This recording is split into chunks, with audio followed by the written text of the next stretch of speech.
Ghee is a shelf-stable form of butter that doesn't need refrigeration, is not canned, but if made properly, will sit safely on your shelf for many years.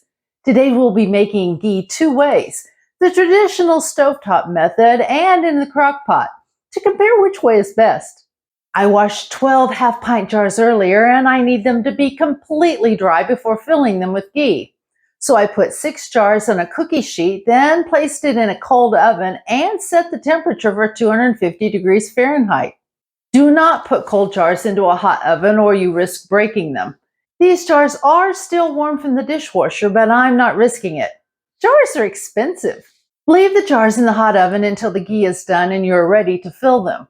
Because I know that the crockpot method is going to take a few hours, I'm getting 4 pounds of butter into the crockpot and turning the heat on to low. It's going to take a bit of time for the butter to melt. This looks like too much butter, but it's going to melt down to about half the crock, so it's fine. Leave the lid off so that the water from the butter can escape. Then I put 3 pounds of butter into a deep, heavy-bottomed pot and turn the fire on to medium-low to melt the butter slowly. We don't want to burn it. Make sure that you have a pot that is twice as deep as the level of the butter. Once the butter begins boiling, some of those bubbles will erupt rather forcefully, and if you have a shallow pot, you will have a mess to clean up. Even with a deep pot, some of the butter is going to splatter out as it boils. The stovetop method will take about 45 minutes to an hour from start to finish. You can stir the butter while it's melting, or you can stand and watch it melt. I am not a patient person, so I must stir. By the way, welcome to the old Mayfield place. I'm Snow the farmer's wife, and I teach you to be more self-sufficient in so many ways, such as growing your own food, using herbal medicine, and preserving food for long-term storage. Once the butter is completely melted, you want to stop stirring. Leave the temperature at medium to medium-low. Butter has a low smoke point, about 250 degrees Fahrenheit, and burning your butter is the last thing you want to do. When we have converted the butter to ghee, it will have a smoke point of about 465 degrees Fahrenheit. This makes ghee much better for frying foods such as eggs, since it won't burn like butter can.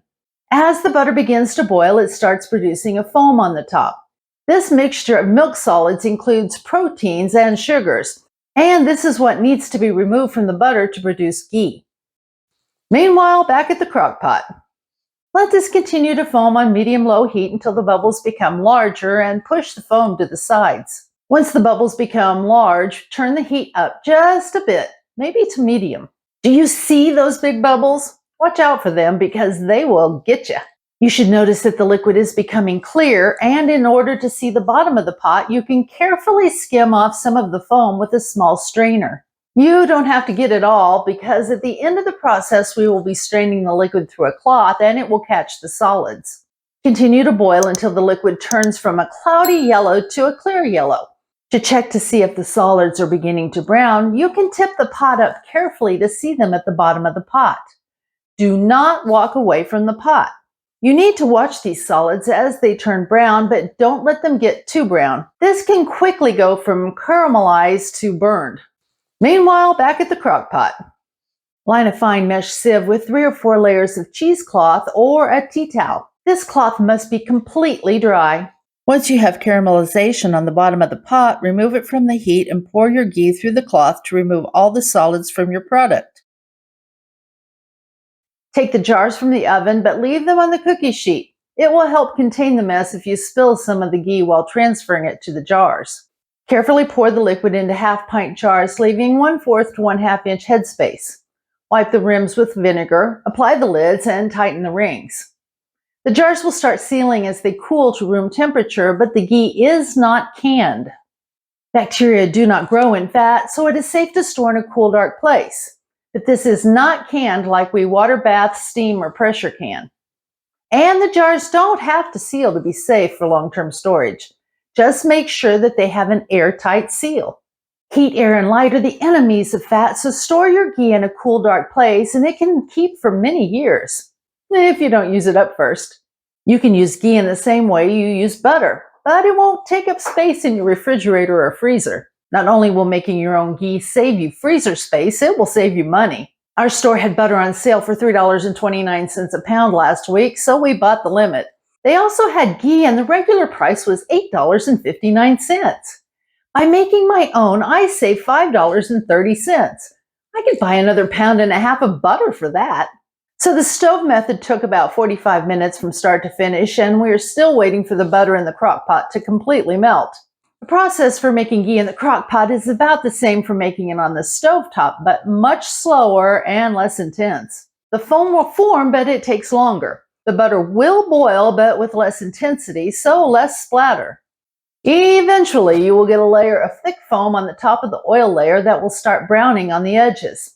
At this point, you will want to skim that off so you can see what's going on underneath. Once you skim the foam, you will be able to see a layer of solids at the bottom of the crock pot under the fat. This layer doesn't brown as with the stovetop method, so you may not get the same nutty flavor, but you will get a nice ghee. Strain this through a cloth-lined sieve and then pour your ghee into jars. Try not to make a mess like I did. I was really glad the cookie sheet was there. Wipe the rims with vinegar, put the lids in place, then screw on the rings tightly. That's all there is to it.